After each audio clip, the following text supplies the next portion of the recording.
but the other people are left holding this huge debt. And as a result, they can't afford the education systems, the water and sewage systems that they need, the health care and all the other civil amenities that they need. And of course, that in turn feeds the whole system, so we can go back in later and offer another loan to privatize their education system or to develop their sanitation system, and the process is repeated and repeated and repeated, and it just keeps going on. It's very effective. It's a very effective way of building an empire. It's very unfortunate that most people, certainly in America and I think many other places, feel that foreign aid is foreign aid, that it's altruistic, that it helps these countries, and it almost never does. There are some exceptions. After a tsunami or a great natural disaster, immediately some foreign aid goes in to put up tents and bring in food and water and so forth. But very soon after that, that gets corrupted too, and you start using that to build big hotels that are owned by the big international chains and restaurants and so on, not helping the mom and pop organizations. But we don't hear that. We think foreign aid is altruistic, that it's there to help people. In fact, it's only there to help the corporatocracy. Yeah, that's what it's for. That's how the system is set up. I think that's terribly unfortunate.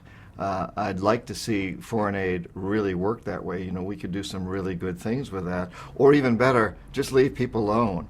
I find it fascinating that as I travel around Latin America, I speak Spanish, I've spent a lot of time there, what I'm hearing from the leaders there is not that they're looking for us for any kind of help at all. This whole new genre of leaders that is emerging is simply saying, let us use our own resources to pull our people up by their bootstraps. We can do it. Just don't steal our resources anymore.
When someone like me is sent into a country to justify a loan, for example, one to develop a power system, we develop these 20, 25-year economic forecasts that show that if we invest this money into the electric system, then the economy is going to take off. That's all that's needed. And we inflate these tremendously, hugely inflated forecasts.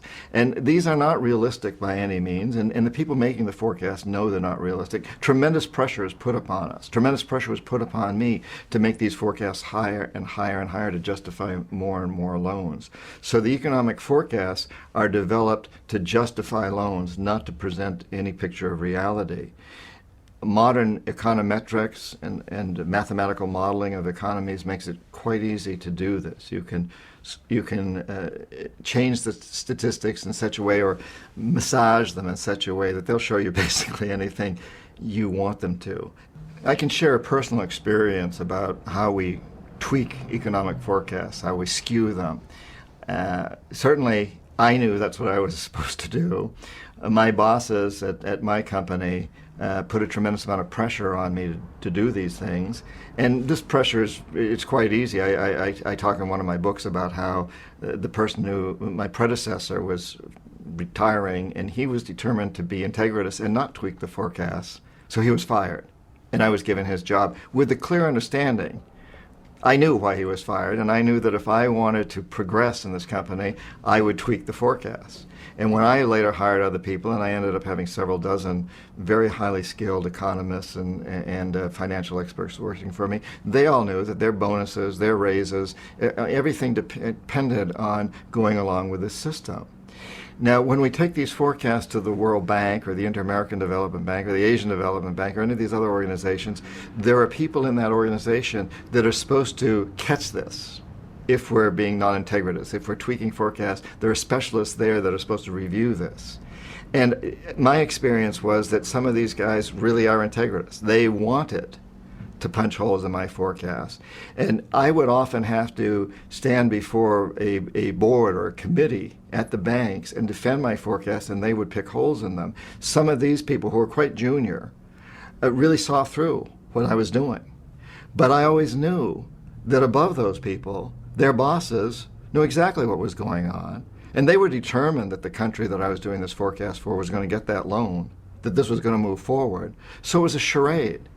But sometimes we would spend several months before these committees justifying, arguing, debating, and going back and tweaking some more and writing more reports. And it was almost like appearing before a court of law. You know, it was like two lawyers opposing each other, and we'd have our teams and we would set them up. So within the bank itself, there were experts, there were econometricians, economists who were quite integritous, and they saw through what we were doing, but they never won, ultimately, because their bosses were on my side, although it was never that obvious, but we always won, ultimately.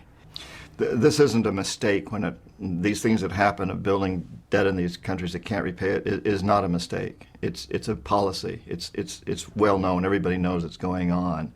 And I do want to make it very clear that within organizations like the World Bank and many of these corporations, there's some very, very good people and conscientious people and hardworking people.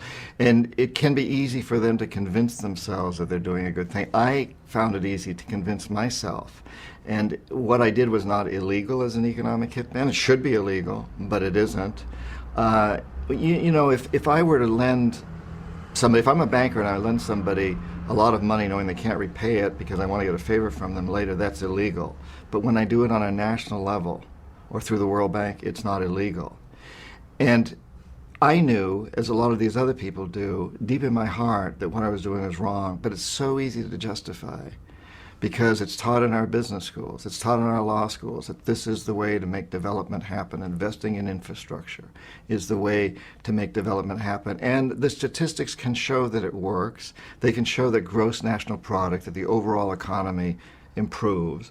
But the fact is that in most of these countries, only a very few people benefit from the overall economy.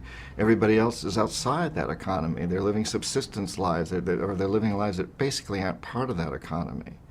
And so it's easy for people at the World Bank or others to look at what they're doing and say, this is a good thing. It's easy for people at Nike, for example, to say these sweatshops in Indonesia are making people's lives better, even though if they really go over there and look at the people, they know their lives are getting worse. But they can say, well, we're going to improve. There's always that thing that's held out, that we can do it better, that we're doing something good. But deep in our hearts, anybody who's really looking at this, anybody that really watches what's going on, deep in that person's heart, as in mine, we know it's wrong. And yet, the other aspect is that we're living a good life. I get paid a good salary. These people at the bank, at the World Bank, at Nike, everywhere else, they're getting good salaries. They're able to give their kids good educations. Their families are happy with the materialism and so forth. So you've got these two factors working. They're prospering, and philosophically, they can justify it. I was invited to speak at Harvard and other schools about what I was doing, and I was patted on the back for this. So it's easy to justify it, but when you really look beneath the surface, you know that what you're doing is wrong. And I think therein lies part of the solution, because human beings really want to take care of the future and future generations, I think, deep in their hearts. And so if we force people to really see that what we're doing is wrong and ultimately destructive for our progeny, then we will be able to get people to change. And recently, there's been a lot of talk about debt forgiveness.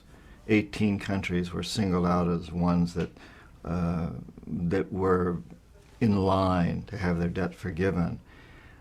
I wish that would happen. I'm totally for debt forgiveness, but it has to be unconditional. And unfortunately, none of this is unconditional. So what it turns out is this round of debt forgiveness that's been proposed is an incredible subterfuge. It's one of the best economic hitman tricks I've heard to date. So that each one of these 18 countries then will have to agree to conditionalities that benefit the corporatocracy. Things like privatizing. That's a big one, that they have to privatize. And another one is that they will not be able to ship out products or raw materials that threaten ours, such as some agricultural goods, that they will have to accept restrictions on what they can sell to the United States and the G8 countries. And on the other hand, they will have to accept our restrictions. And so it's this very, very rigged system. And the world hears, oh, debt forgiveness. And celebrities go out and talk about debt forgiveness, and they're being exploited too. And we all say, oh, isn't it wonderful? We're being so generous. We're going to forgive all this debt. We've given all these countries all this money. Now we're going to tell them they don't have to pay it back. The fact of the matter is, we've asked for something much worse. They would be so much better off never to have had the debt, of course, or to just pay it off.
As an example, let's take a country that has accumulated a lot of debt, and they owe the World Bank or one of these organizations money, and they come back and say, well, you know, we need a new water system in one of our cities. For example, Bolivia did this with Cochabamba. We need a new water system. And the IMF at this point steps in and says, well, you've got a lot of debt, and somehow we've got to restructure things. We've got to implement some policies that'll rationalize this process. And so, yes, Cochabamba needs a new water system or better management. So what you need to do is privatize it, because obviously the current system isn't working. And so the deal is struck that there may be some money invested into that system if privatization occurs. And the privatization is rigged. You know, it's going to be one of our companies that's going to own it. In the case of Cochabamba, it was Bechtel, or a subsidiary of Bechtel. And they went in and developed the water system and restructured the whole thing in Cochabamba. And suddenly water became extremely expensive for the poor people. They couldn't afford it, and they rebelled against it. And they were very, very upset and rebelled against it. And eventually, Bechtel was forced to leave. But it didn't stop there, because Bechtel now says, well, you know, we've got lost profits. We expected to go in there and make certain profits. Now, legally, the United States and Bolivia do not have an agreement that allows a U.S. corporation to sue. So Bechtel used a subsidiary in one of its European countries, one of its own subsidiaries, that does have such an agreement, and went in and sued Bolivia for lost profits that they hoped to realize and weren't able to because they had to leave under protest. And this suit went on for a while. After Morales was elected president of Bolivia, Bechtel dropped the suit. and basically went away. But I think that example tells an awful lot, because we set this thing up so that we put a country deep into debt. They come and look for something more. They need water, they need sewage, they need all kinds of things like this for the